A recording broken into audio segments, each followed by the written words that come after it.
इसके बाद जैसे ही हम अपना स्टेट चेंज करेंगे, उत्तर प्रदेश सेलेक्ट करेंगे, तो हमें उत्तर प्रदेश से संबंधित सिटी ही दिखाई देंगी, मध्य प्रदेश की सिटी दिखाई नहीं देंगी। तो है ना कमाल की बात। ऐसी कोडिंग के लिए एक लाइक तो बनता है दोस्तों। चैनल को सब्सक्राइब अगर नहीं किया है तो तुरंत करें, वीडियो को शेयर करें ताकि ये जानकारी ज़्यादा से ज़्यादा लोगों तक पहुँचे। तो नमस्कार दोस्तों, स्वागत है आपका मेरे इस चैनल पर। और दोस्तों, हमने पिछले पार्ट में देखिए एक फॉर्म बनाया था MS एक्सेस में, जिसमें सारी सेटिंग हमने कर ली थी, सारी टेबल्स बना ली थी। अब हमें इसके अंदर कुछ कोडिंग्स का यूज करना है। देखिए हमने क्या क्या सेटिंग की है। तो हमने यहाँ पर जो है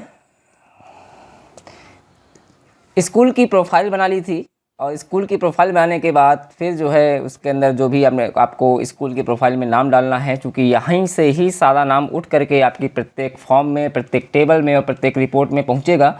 इसलिए यहाँ पर जो नाम आप डालेंगे वही इंपॉर्टेंट है। तो जो भी आपके इंस्टीट्यूट का नाम हो या जिसके लिए भी आप फॉर्म क्रिएट कर रहे हो उसका नाम डालिए यहाँ से, और नाम डालने के बाद इसको सेव कर लीजिए। सेव करने के बाद आपके पास जो फॉर्म है उस फॉर्म के अंदर वही नाम आपका शो करने रहेगा। आप चाहें तो चेक कर सकते हैं, ये देखिए।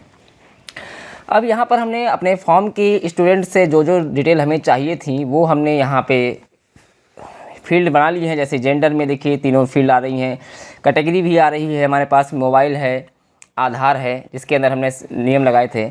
अब यहाँ पर हमें एक काम करना है कि जब हम स्टेट सेलेक्ट करें, तो हमारी सिटी ऑटोमेटिकली कैच कर ले कंप्यूटर हमारा। यानी कि अगर हम उत्तर प्रदेश सेलेक्ट करें तो हमारे पास उत्तर प्रदेश की सारी क्या है, राज्य आए।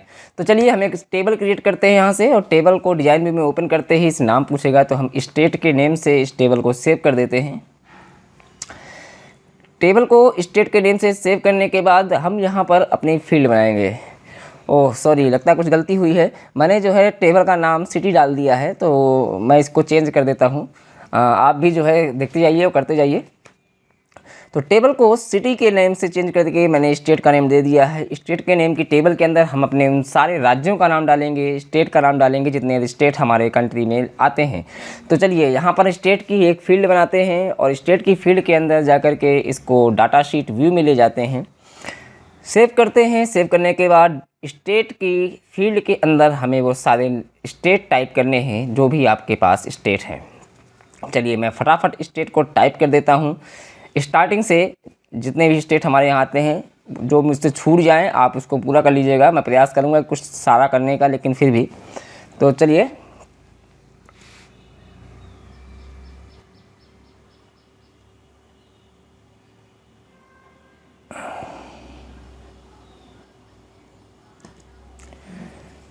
तो देखिए मैंने अपने सारे स्टेट मैंने यहाँ पे इंटर कर लिए हैं। स्टेट इंटर करने के बाद इस टेबल को सेव कर लेते हैं, और टेबल सेव करने के बाद अब बनाते हैं अगली टेबल। तो चलिए पहले टेबल को सेव करते हैं। सेव करने के बाद इसको क्लोज कर देते हैं। अब हमने जो ये स्टेट की टेबल के अंदर जो स्टेट लिखे हैं वो स्टेट हमें शो होने चाहिए हमारे स्टूडेंट के टेबल के अंदर, जो हमने स्टेट की हेडिंग डाली है। देखिए मैं आपको दिखा देता हूँ।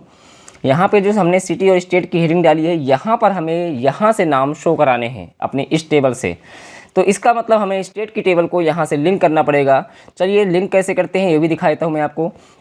तो पहुँचते हैं अपनी स्टेट की फील्ड के पास में, और स्टेट की फील्ड के आगे डाटा टाइप में टेक्स्ट की जगह लुकअप विजार्ड को सेलेक्ट करना है आपको। लुकअप विजार्ड सेलेक्ट करते ही वहाँ पे दो ऑप्शन देगा आपको, जिसमें पहला ऑप्शन आपके पास है कि I want to look up column अपनी टेबल से। तो मैं पहला ऑप्शन चुनूंगा। उसके बाद जो है स्टेट को टेबल को सेलेक्ट करते हुए आगे बढ़ेंगे, जिसको हमने अभी क्रिएट किया है। स्टेट की टेबल के अंदर दोनों फील्ड हमने बनाई थी, हम दोनों फील्ड को ले लेंगे। नेक्स्ट करेंगे। नेक्स्ट करने के बाद वो पूछेगा कि असेंडिंग डिसेंडिंग के क्रम में किसको रखना है, आईडी को या स्टेट को। तो हम स्टेट के अनुसार रखेंगे, यानी कि अल्फ़ाबेटिकली हमारे स्टेट आएंगे, तो जिससे हमें स्टेट को सर्च करने में दिक्कत नहीं होगी। तो स्टेट के अनुसार रखने के बाद नेक्स्ट करेंगे। नेक्स्ट करने के बाद आप देख सकते हैं कि सारे स्टेट के नेम अल्फ़ाबेटिकली आए हैं। नेक्स्ट करते हैं। नेक्स्ट करने के बाद फिनिश कर देते हैं इसको, और यहाँ पर आपके पास एक मैसेज बॉक्स अपीयर होगा कि आपकी टेबल को सेव करना है, क्योंकि एक रिलेशनशिप क्रिएट हो रहा है। तो यस करते हैं। यस करने के बाद डाटा लॉस का भी एक मैसेज देगा, तो कोई दिक्कत नहीं, इसको भी यस कर देना है हमें। और हमारी स्टेट की टेबल हमारी स्टेट की फील्ड से लिंक हो चुकी है। चलिए अगर मैं आपको दिखाऊं तो एक बार चेक कर लेते हैं अपने रिलेशनशिप को, कि रिलेशनशिप जो है किस प्रकार से काम करता है। तो पहले मैं आपको यहाँ पर स्टेट दिखा देता हूँ, क्या मेरे स्टेट यहाँ पे शो होने लगे। बिल्कुल दोस्तों हमारे स्टेट यहाँ पे शो होने लगे, और ये सारे के सारे स्टेट हमने स्टेट की टेबल में लिखे थे और हमने उसको अपनी स्टूडेंट की टेबल के अंदर लिंक करा दिया है। ये दोनों लिंक हो गए हैं। अब लिंक कहाँ हुए, कैसे दिखाई देगा हमें कि लिंक हैं या नहीं है, क्या कौन सी आईडी से कौन सा स्टेट लिंक है, उसके लिए आपके पास एक टूल है यहाँ पर जिसका नाम है डाटाबेस टूल। तो अब हमें अगला काम क्या करना है, सिटी को भी जो है लिंक करना है। तो उससे पहले मैं आपको दिखा देता हूँ। तो इसको क्लोज करते हैं, सेव कर लेते हैं, क्लोज करते हैं। उसके बाद डाटाबेस टूल में चलते हैं और यहाँ पे आपको एक ऑप्शन मिलेगा रिलेशनशिप। रिलेशनशिप पे क्लिक करते ही आपकी जितने भी रिलेशनशिप एक टेबल से दूसरी टेबल के बीच में बनी होंगी वो शो हो जाती हैं। और यहाँ पे देख सकते हैं आपकी स्टेट की टेबल की आईडी से स्टूडेंट की टेबल के अंदर जो स्टेट की फील्ड हमने बनाई थी उससे कनेक्टेड हो चुका है। तो इस तरीके से एक रिलेशनशिप हमारा बनके तैयार हो चुका है। इसको क्लोज करते हैं, सेव कर लेते हैं। अब अगली टेबल बनानी हमें सिटी की, ताकि हमें जब स्टेट सेलेक्ट करें तो सिटी भी हमें शो होनी चाहिए। तो टेबल का नाम डालते हैं सिटी, और सिटी टेबल डाल करके हम यहाँ पर अपने स्टेट के सामने शहर का नाम लिखेंगे, अपने ज़िले का नाम लिखेंगे। तो यहाँ पे जो हमारी पहली फील्ड बनेगी वो स्टेट की बनेगी। स्टेट की फील्ड को फिर से लुकअप करेंगे स्टेट की टेबल से, यानी सिटी की टेबल को भी हम स्टेट की टेबल से रिलेशनशिप में कन्वर्ट कर देंगे। तो लुकअप विजार्ड में जाएंगे, विकल्प आपके पास सेम ही आना है, आई वांट टू, और उसके बाद जो है स्टेट की फील्ड को टेबल को सेलेक्ट करते हुए नेक्स्ट करना है। दोनों फील्ड्स को आपको एक्सेप्ट कर लेना है और नेक्स्ट करते हुए असेंडिंग डिसेंडिंग में स्टेट को लेना है। स्टेट को लेने के बाद नेक्स्ट करते हुए फिनिश कर देना है, और फिनिश करने के बाद जो है यहाँ पे भी आपको वो सारे स्टेट दिखाई देने लगे हैं। चलिए फिनिश कर देते हैं। तो यहाँ पर भी एक और रिलेशनशिप क्रिएट हो चुका है। अगर आप फिर से अपना रिलेशनशिप देखना चाहते हैं तो देखिए मैं आपको दिखा दे रहा हूँ। रिलेशनशिप में जाएंगे, आल रिलेशनशिप में जाएंगे, तो यहाँ पे एक और रिलेशनशिप क्रिएट हो चुका है जो स्टेट की आईडी से सिटी की आईडी को कनेक्ट कर रहा है। तो इस प्रकार से आपको रिलेशनशिप क्रिएट करना है। तो दोनों रिलेशनशिप क्रिएट हो चुके हैं। नीचे अलग फील्ड बनाएंगे एक, और आप देख सकते हैं यहाँ पर भी सिटी की टेबल के अंदर भी हमें स्टेट दिखाई देने शुरू हो गए हैं। अब हमें कंप्यूटर को ये बताना है कि किस स्टेट के अंतर्गत कौन सी सिटी आती है। तो यहाँ पे एक सिटी की फील्ड बनाएंगे और सिटी को हम मैनुअली टाइप करेंगे। चलिए सेव करके रन कराते हैं इसको, और यहाँ पे हम स्टेट को सिलेक्ट करेंगे और उस स्टेट के सामने सिटी का नाम लिखेंगे। तो चलिए हम कोई भी एक स्टेट ले लेते हैं। यहाँ से मैं मध्य प्रदेश ले लेता हूँ। चलिए यहाँ से टाइप करते हैं। तो ये हमारे पास कुछ राज्यों के नाम हैं। तो यहाँ से मैंने मध्य प्रदेश लिया। मध्य प्रदेश के अंदर जैसे कि आपका इंदौर आता है, तो इंदौर ले लिया हमने। फिर से मध्य प्रदेश लेंगे और यहाँ पे भोपाल ले लेते हैं, तो भोपाल ले लिया। इसी प्रकार से यहाँ पर फिर से एक और मध्य प्रदेश लेते हैं और यहाँ पे सतना ले लेते हैं। सतना है, ग्वालियर है, बहुत सारे राज्य हैं, ज़िले हैं मध्य प्रदेश के अंतर्गत। तो जो भी आपको लिखना है आप अपने हिसाब से लिख सकते हैं। यहाँ मैं उत्तर प्रदेश ले लेता हूँ अब, और उत्तर प्रदेश के अंदर आने वाले ज़िलों के नाम जैसे प्रयागराज है तो प्रयागराज ले लेते हैं। आपको भी यही काम करना है। आपको मैं यहाँ पे आपको केवल डेमो के लिए दिखा रहा हूँ, कुछ करके थोड़ा थोड़ा। आपको मध्य प्रदेश के अंदर जितने भी ज़िले हैं उन सब के नाम लिखने हैं, फिर उत्तर प्रदेश के अंदर जितने भी ज़िले हैं उन सब के नाम लिखने हैं। यानी कि आपको 28 राज्यों के अंदर आने वाले सारे ज़िलों के नाम लिखने हैं, तभी आपका फॉर्म परफेक्ट बनेगा।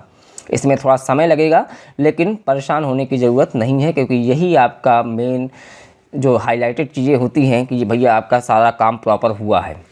तो मैंने यहाँ पे कुछ राज्य टाइप कर दिए, ज़िले टाइप कर दिए और इसको सेव कर दिया। इसको चेक कर लेते हैं एक बार, रन करा करके, और सेव कर देते हैं। सेव करने के बाद देखिए हमारे सारे काम हो चुके हैं।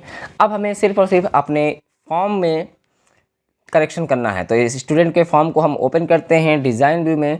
चूँकि हमने स्टेट की फील्ड को पहले ले लिया था और बाद में हमने लिंक किया है उसको, इसलिए हम स्टेट की फील्ड को डिलीट करके दोबारा से स्टेट की फील्ड को ऐड कर लेते हैं, ताकि हमारा जो नया अपडेट है स्टेट की फील्ड में वो आ जाए।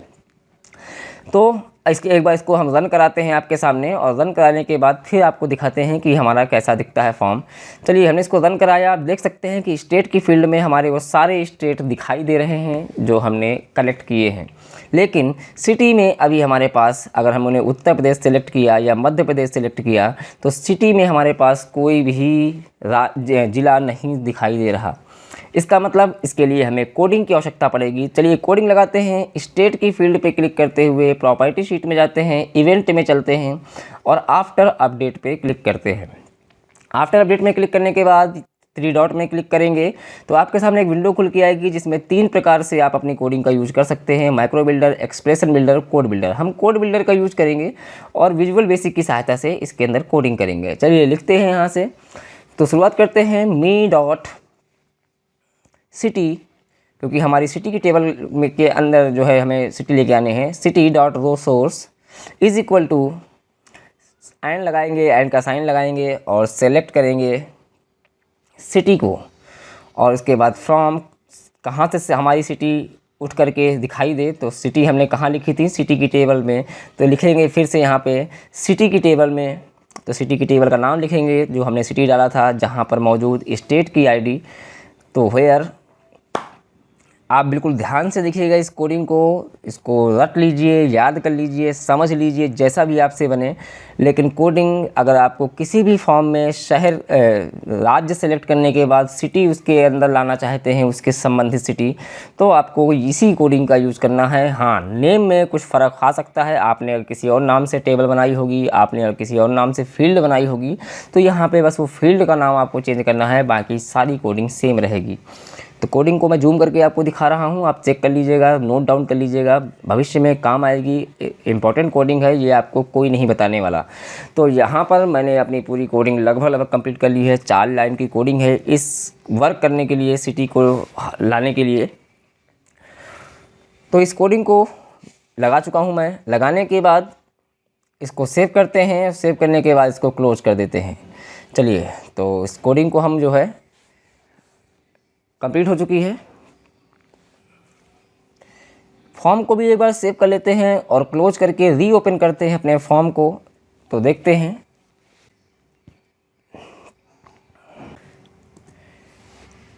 तो यहाँ से जो है हमने अपने फॉर्म को ओपन किया। फॉर्म ओपन करने के बाद यहाँ से मध्य प्रदेश सेलेक्ट किया। देखिए मध्य प्रदेश के अंदर जो भी हमने सिटी डाली थी सामने, वो सारी सिटी दिखाई दे रही हैं। इसके बाद जैसे ही हम अपना स्टेट चेंज करेंगे, उत्तर प्रदेश सेलेक्ट करेंगे, तो हमें उत्तर प्रदेश से संबंधित सिटी ही दिखाई देंगी, मध्य प्रदेश की सिटी दिखाई नहीं देंगी। तो है ना कमाल की बात। ऐसी कोडिंग के लिए एक लाइक तो बनता है दोस्तों। चैनल को सब्सक्राइब अगर नहीं किया है तो तुरंत करें, वीडियो को शेयर करें ताकि ये जानकारी ज़्यादा से ज़्यादा लोगों तक पहुँचे। अगला काम हमें करना है एडमिशन टाइप में। यहाँ भी हमने 3 विकल्प दिए हैं कि जब हम न्यू एडमिशन चुने तो हमारी क्लास ओपन हो जाए, माइग्रेटेड और प्रमोटेड दोनों बंद हो जाए। इसी प्रकार से जब हम एडमिशन टाइप में माइग्रेटेड को चुने तो हमारी क्लास खुली रहे, माइग्रेटेड भी खुला रहे, लेकिन प्रमोटेड का जो बॉक्स है वो डिसेबल हो जाए। इसी प्रकार से जब हम प्रमोटेड सेलेक्ट करें तो हमारा क्लास बंद हो जाए, माइग्रेटेड फ्रॉम बंद हो जाए, केवल और केवल प्रमोटेड टू का फील्ड जो है वो इनेबल रहे, बाकी सारे के सारे डिसेबल रहे। तो इसके लिए भी हम कोडिंग लगाते हैं। डिजाइन व्यू में अपने इस फॉर्म को लेके चलते हैं। अपने इन फील्डों के नाम ध्यान से देख लीजिएगा, क्योंकि जो फील्ड आपने इस लिस्ट में लगाए हैं वही स्पेलिंग आपको यूज करनी है। तो चलिए, एडमिशन टाइप के बॉक्स में क्लिक किया, इवेंट में जा कर के आफ्टर अपडेट में गए और यहाँ पर फिर से हम कोड बिल्डर का ही यूज करेंगे। ओके करेंगे और हमारे पास देखिए ऊपर एडमिशन टाइप का एक सब फॉर्म खुल गया है। लगाएंगे इफ़ यदि मी डॉट, कौन सा बॉक्स हमारा, एडमिशन टाइप का। तो चलिए, me dot admission type dot value, यानी कि अगर मेरे एडमिशन टाइप के बॉक्स के अंदर जो वैल्यू अगर लिख के आ जाए तो क्या लिख के आ जाए, पहला था हमारा न्यू एडमिशन का, तो पहले अगर हमारे एडमिशन टाइप के अंदर न्यू एडमिशन लिख के आ जाता है देन तब क्या हो, तो तब के लिए हमारे पास है कि मी डॉट, मेरा जो 3 फील्ड हमारे पास थी, क्लास, प्रमोटेड और माइग्रेटेड। तो पहले क्लास के बारे में लिखेंगे कि मी डॉट क्लास इनेबल्ड, मेरी क्लास इनेबल हो या ना हो। तो ट्रू करेंगे तो यस हो जाएगा, फॉल्स करेंगे तो नो हो जाएगा। तो ट्रू कर देते हैं कि क्लास खुल जानी चाहिए न्यू एडमिशन में, बाकी दोनों चीज़ें बंद हो जानी चाहिए। तो माइग्रेटेड फ्रॉम इनेबल ना हो, तो इसके लिए हम यहाँ पर जो है फॉल्स कर देंगे। इसके बाद मी डॉट प्रमोटेड डॉट इनेबल्ड, कि मेरा प्रमोटेड वाला बॉक्स न्यू एडमिशन में खुला होना चाहिए या नहीं खुला होना चाहिए। तो प्रमोटेड वाला बॉक्स भी इनेबल नहीं होना चाहिए, तो इसके लिए हम इसको फॉल्स कर देंगे। तो ये हो गई हमारी एक फील्ड की कोडिंग लगाएंगे एल्स, एल्स का मतलब होता है अथवा, और इसके बाद यहाँ फिर से लिखेंगे कि यदि मेरे एडमिशन टाइप के बॉक्स की जो वैल्यू हो जाए, यानी कि अगर मैं एडमिशन टाइप के अंदर 3 लिस्ट में से चुन लूँ किसी एक लिस्ट को, तो अब किसको चुनना है आपको, न्यू एडमिशन के बाद हमारा आ जाएगा माइग्रेटेड का ऑप्शन। तो माइग्रेटेड अगर चुना जाता है तो क्या हो, तो माइग्रेटेड में हमें अपनी क्लास को ओपन रखना है, तो हम क्लास को इनेबल में यस कर देंगे। तो me dot class dot enabled is equal to true, और इसी के साथ साथ me dot migrated from dot enabled is equal to true, क्योंकि हमें माइग्रेटेड अगर हम सेलेक्ट करते हैं तो हमें बच्चे का माइग्रेशन भरना पड़ेगा कि बच्चा कहाँ से माइग्रेटेड होकर के आया है, जबकि हमारा जो प्रमोटेड का जो बॉक्स है, प्रमोटेड का बॉक्स हमारा क्या हो जाए, ब्लॉक हो जाए या डिसेबल हो जाए, तो इसके लिए हम इसको फॉल्स कर देंगे। तो 2 फील्ड हमारी कंप्लीट हो चुकी हैं। तीसरी फील्ड के लिए जो हमारा प्रमोटेड की फील्ड है, तो जब एल्स लगा करके फिर से लिखेंगे कि if me dot admission type dot value is equal to promoted, यदि मेरे एडमिशन टाइप की जो वैल्यू है वो प्रमोटेड सेलेक्ट की जाए तो क्या हो, तो हम यहाँ पे टाइप कर लेते हैं प्रमोटेड। स्पेलिंग का आपको विशेष ध्यान रखना है दोस्तों, क्योंकि स्पेलिंग का अगर एक भी अल्फ़ाबेट मिस्टेक हुआ तो कोडिंग आपकी वर्क नहीं करेगी। तो मेरी यहाँ पे प्रमोटेड में क्लास इनेबल्ड ना हो, क्योंकि हमें क्लास फिर प्रमोटेड में भरेंगे, तो इनेबल ना हो। इसके अलावा मेरा जो माइग्रेटेड का फॉर्म है उसकी भी मुझे ज़रूरत नहीं होगी प्रमोटेड में, तो वो भी बंद हो जाए, तो इनेबल्ड ये भी ना हो, फॉल्स कर देंगे, और मेरा जो प्रमोटेड का फॉर्म है वो इनेबल्ड हो जाए। तो me dot promoted dot enabled is equal to true. ये कोडिंग हो गई। अब जितनी बार हमने ऊपर देखिए इफ़ से शुरुआत की है, पहला इफ़, फिर एल्स लगा कर दूसरा इफ़, फिर एल्स लगा कर तीसरा इफ़, उतनी ही बार हमें इफ़ को क्लोज करना पड़ेगा। तो पहले इफ़ को क्लोज करने के लिए एंड इफ़, दूसरे इफ़ को क्लोज करने के लिए एंड इफ़, और तीसरे इफ़ को भी क्लोज करेंगे एंड इफ़ से। सेव करेंगे फॉर्म को, और यहाँ तक उम्मीद है आपको ये कोडिंग समझ में आ गई होगी। ये कोडिंग बहुत आसान है, देखने में थोड़ी सी टिपिकल लगती है, लेकिन एक बार आप समझने के लिए बैठ जाएंगे तो बहुत आसानी से समझ सकते हैं। फॉर्म को सेव करके क्लोज करेंगे, दोबारा से फॉर्म को रन कराएंगे। रन कराने के बाद यहाँ पर जो है चेक कर लेते हैं कि जब हम न्यू एडमिशन सेलेक्ट करेंगे तो देखिए आपके माइग्रेटेड और प्रमोटेड दोनों ब्लॉक हो चुके हैं। अब केवल क्लास भर आप भर सकते हैं, तो इसकी क्योंकि हमें माइग्रेशन की ज़रूरत नहीं है। इसके बाद जब हम दूसरा विकल्प चुनेंगे जैसे माइग्रेटेड, तो देखिए क्लास ब्लॉक नहीं हुई है, माइग्रेटेड खुल चुका है और प्रमोटेड ब्लॉक है। तो हम यहाँ पे जब बच्चा किसी दूसरे स्कूल से अपना माइग्रेशन होकर के आता है तो उस स्कूल का नाम हम यहाँ पे इंटर कर सकते हैं। तीसरा विकल्प आपके पास आता है प्रमोटेड का। देखिए जब हम प्रमोटेड सेलेक्ट करेंगे तो देखिए क्लास और माइग्रेटेड दोनों ब्लॉक हो चुकी हैं, लेकिन प्रमोटेड का बॉक्स खुल चुका है। तो हम प्रमोटेड में अपनी क्लास का नाम डाल देंगे। लेकिन यहाँ पर एक समस्या है दोस्तों, मैंने थोड़ा सा ध्यान नहीं दिया है कि जब कोई खाना ब्लॉक होता है तो उसके अंदर लिखी हुई चीज़ें भी दिखाई दे रही हैं। अभी भी हम चाहते हैं कि ये चीज़ें दिखाई ना दें, ये चीज़ें हट जाएं। जैसे ही जो खाना ब्लॉक हो उस खाने के अंदर लिखी हुई चीज़ें हट जाएं, तो उसके लिए थोड़ा सा कोडिंग में और ऐड करेंगे। चलिए चलते हैं अपने एडमिशन टाइप के फील्ड के ऊपर, और फिर से उसी जगह पर आफ्टर अपडेट में जाकर के जहाँ पे हमने कोडिंग लगाई थी उसको दोबारा से ओपन करेंगे। अब आपको यहाँ पे एक काम करना है कि जिन जिन फील्ड को आपने फॉल्स कर रखा है, यानी कि वो डिसेबल कर रखा है, उन फील्ड के अंदर के डाटा को भी आपको हटाना पड़ेगा। तो यहाँ पे एक छोटी सी लाइन लिखेंगे, me dot migrated from dot value, कि अगर मेरा माइग्रेटेड का फॉर्म डिसेबल हो जाए तो उसके अंदर लिखी हुई जो वैल्यू है वो भी नल हो जाए। नल का मतलब शून्य हो जाए, 0 हो जाए। इसी प्रकार से प्रमोटेड के अंदर भी अगर डिसेबल है मेरा फॉर्म, तो प्रमोटेड के अंदर का जो डाटा है वो भी ऑटोमेटिकली क्या हो जाए, डिलीट हो जाए, नल हो जाए। तो जहाँ जहाँ आपने फॉल्स कर रखा है वहाँ वहाँ आप ऑटोमेटिकली इसी को लगा दीजिए कि promoted dot value is equal to null. इसी प्रकार से ऊपर देखिए यहाँ पे क्लास भी हमने फॉल्स कर रखी है, तो me dot class dot value is equal to null, यहाँ पे भी आप यही टाइप कर सकते हैं। और ये बड़ी आसानी से हो जाता है, कोई टेंशन नहीं इसमें, बड़ी आराम से। अब मुझे लगता है कि आपको इससे आसान तरीके से समझाने वाला, और ऐसा इतनी आसान तरीके से मैंने ये वीडियो बनाई है आपके लिए कि आपको बड़ी आसानी से समझ में आ जाएगा। आपको ज़रा सा भी लोड लेने की ज़रूरत नहीं है। लोग जो कोडिंग को हवा बनाते हैं, कहते हैं कोडिंग बहुत टफ होती है, बहुत ज़्यादा जो है ऐसा दिखता है, ऐसा कुछ नहीं है। मैंने कोडिंग लगा दी है। अब देखते हैं दोबारा से रन करके क्या हमारी वो जो फील्ड डिसेबल होती है क्या वो हटती है। चलिए हम यहाँ पे न्यू एडमिशन सेलेक्ट करेंगे, एक बार चेक करते हैं। तो न्यू एडमिशन में क्लिक करते ही देखिए जो हमारा डाटा पहले से लिखा हुआ था वो हट गया। माइग्रेटेड में जाएंगे तो माइग्रेटेड में हम कुछ भी अभी टाइप कर देते हैं, देखते हैं कि माइग्रेटेड का भी हटता है या नहीं। प्रमोटेड सेलेक्ट करते ही देखिए माइग्रेटेड बंद हुआ तो उसका डाटा ऑटोमेटिकली डिलीट हो गया। प्रमोटेड में लिख दिया, न्यू एडमिशन करेंगे तो प्रमोटेड बंद हो जाएगा तो उसका डाटा ऑटोमेटिकली इरेज हो गया। तो आपको डाटा मिटाने की भी ज़रूरत नहीं पड़ेगी। एक को दो कोडिंग हो गई दोस्तों, मैंने आपको बताया अभी क्लास के लिए, उसके लिए स्ट्रीट के लिए। अब एक कोडिंग और बची है स्टेटस के लिए कि जब हम एक्टिव सेलेक्ट करें तो हमारे पास लिविंग डेट और रीजन बंद हो जाए, जब हम इनएक्टिव सेलेक्ट करें तो हमारे ये दोनों ऑप्शन खुल जाए। तो चलिए फिर से चलते हैं अपनी कोडिंग पे। स्टेटस में हमें चेंज करना है तो स्टेटस पे कोडिंग लगाएंगे, इवेंट में जाएंगे फिर से और आफ्टर अपडेट में जा कर के कोड बिल्डर को सेलेक्ट करेंगे।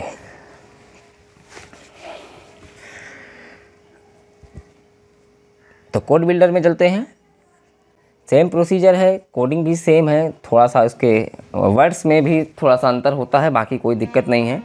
तो लिखते हैं, शुरुआत करते हैं कि इफ़ यदि मेरे स्टेटस वाला जो बॉक्स है, मेरे स्टेटस की जो वैल्यू है वो बराबर हो जाती है इज इक्वल टू किसकी, तो दो वैल्यू थी हमारे पास। पहली थी हमारे पास एक्टिव की वैल्यू, तो अगर एक्टिव हो जाता है तो क्या काम हो, तो मेरा जो उसके नीचे दो बॉक्स हमने दिए थे लिविंग डेट के और रीजन के, उन दोनों को बंद कर देना है। तो हम यहाँ लिखेंगे कि me dot living date dot enable is equal to false. मुझे नहीं खोलना है एक्टिव के दौरान तो इसको मैं फॉल्स रखूँगा। और मी डॉट लिविंग डेट, अब वो गलती दोबारा नहीं करेंगे, हम लगातार टाइप करते चले जाते हैं कि मेरी लिविंग डेट के अंदर कुछ भी लिखा हो वो भी नल हो जाए, यानी शून्य हो जाए, डिलीट हो जाए। इसी प्रकार से मी डॉट रीजन का जो बॉक्स है मेरा वो भी डिसेबल हो जाए, तो इनेबल ना हो, तो इसको भी फॉल्स कर देंगे। और इसके अंदर जो भी मैटर पहले से लिखा हो वो भी डिलीट हो जाए, तो reason dot value is equal to null. इतना आपको कर लेना है। करने के बाद एल्स लगाना है, क्योंकि आपके पास दो कंडीशन है, तो दो कंडीशन के बाद एल्स लगाएंगे। अगर ये हो तो ठीक है, अदरवाइज़ ये हो। तो पहला अगर स्टेटस में अगर एक्टिव हो तो वो हो जाए, अदरवाइज़ अगर इनएक्टिव हो तो क्या हो, तो यदि मेरा स्टेटस का जो फील्ड है वो इसके अंदर जो वैल्यू है वो अगर इनएक्टिव हो जाती है, तो मैं इनएक्टिव यहाँ पे टाइप कर देता हूँ, इनएक्टिव हो जाती है तो क्या हो, देन तो मुझे दोनों बॉक्स अपने ओपन करने होंगे, लिविंग डेट का भी और रीजन का भी। तो me dot living date dot enable is equal to true, और ट्रू में आपको नल लगाने की ज़रूरत नहीं है, और me dot reason dot enable is equal to true. इसके बाद दो बार हमने इफ़ का यूज किया है तो हम दो बार एंड एफ से इसको क्लोज करेंगे। एंड एफ लगाएंगे एक बार और दूसरी बार फिर से एंड एफ लगाएंगे।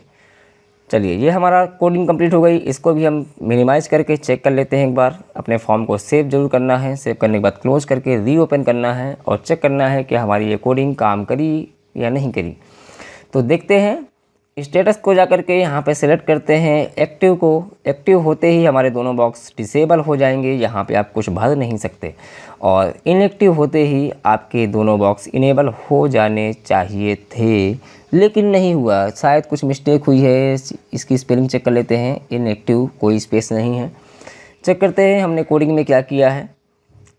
दोस्तों मैंने आपको पहले भी बताता रहा हूँ कि अगर कोडिंग में आपने सही वर्डिंग का यूज नहीं किया तो आपकी कोडिंग वर्क नहीं करेगी। तो मैं देख लेता हूँ, एक्टिव मेरा सही लिखा हुआ है बिल्कुल, इनएक्टिव में मैंने बीच में स्पेस दे दिया है। तो एक स्पेस से देखिए जो दोस्तों आपकी कोडिंग काम नहीं की, इसका मतलब एक एक वर्ड आपके लिए इंपॉर्टेंट है। फिर से सेव करते हैं सही करके और उसके बाद ओपन करते हैं।